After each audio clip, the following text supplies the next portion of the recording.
Alors, la Villa Sans Bruit, c'est une des maisons historiques du quartier Montcalm. Une des plus vieilles maisons en fait du quartier Montcalm. Ça s'appelle la Villa Sans Bruit, sauf qu'il y a une cour d'école en face, puis on sait qu'habituellement une cour d'école, c'est assez bruyant. Donc, c'est quand même assez étrange. Quand les personnes du Machin Club ont regardé le petit document sur le quartier Montcalm, ils ont vu la Villa Sans Bruit, ils ont vu que c'était près de l'école, donc ils se sont dit que ça serait super de faire un court-métrage avec. Ben, Brisis puis Pamela nous sont arrivés avec cette idée-là un jour, puis ben, on a décidé d'embarquer parce que ça avait l'air vraiment trippant. Puis ben, c'est vraiment inspirant comme endroit. Ça s'appelle la Villa Sans Bruit, puis c'est un nom qu'on trouvait très poétique, qui nous a inspiré toute une histoire.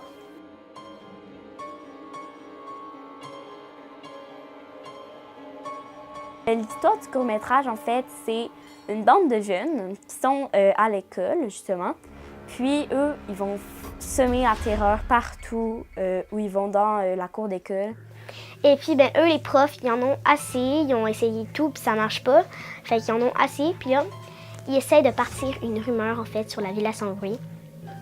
Ils disent que quand tu fais la chicane dans la cour d'école, eh ben, puis que tu croises le regard du fantôme de la Villa Sans Bruit, ben, t'as des malheurs. Ben, en fait, en tournant le film, les acteurs et les caméramans, ils se sont rendus compte que l'histoire qu'ils avaient inventée, c'était devenu réalité. Donc, ils sont arrivés plein de malheurs. Ils avaient perdu une caméra. Leur perche de son était toute... Quand ils sont arrivés, ils étaient toutes brisées et ils n'ont pas pu continuer le film.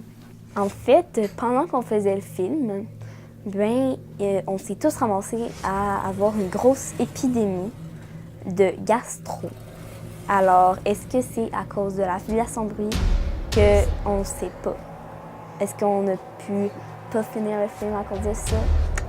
Ça reste un mystère. Mais quand tu as beaucoup d'imagination et que tu inventes des scénarios d'horreur, eh bien, il faut que tu prennes garde à ce que tu imagines parce que parfois, ça se revire contre toi. La Villa Sans Bruit, c'est une maison avec quoi on a commencé un court-métrage l'année dernière, mais qu'on n'a pas fini.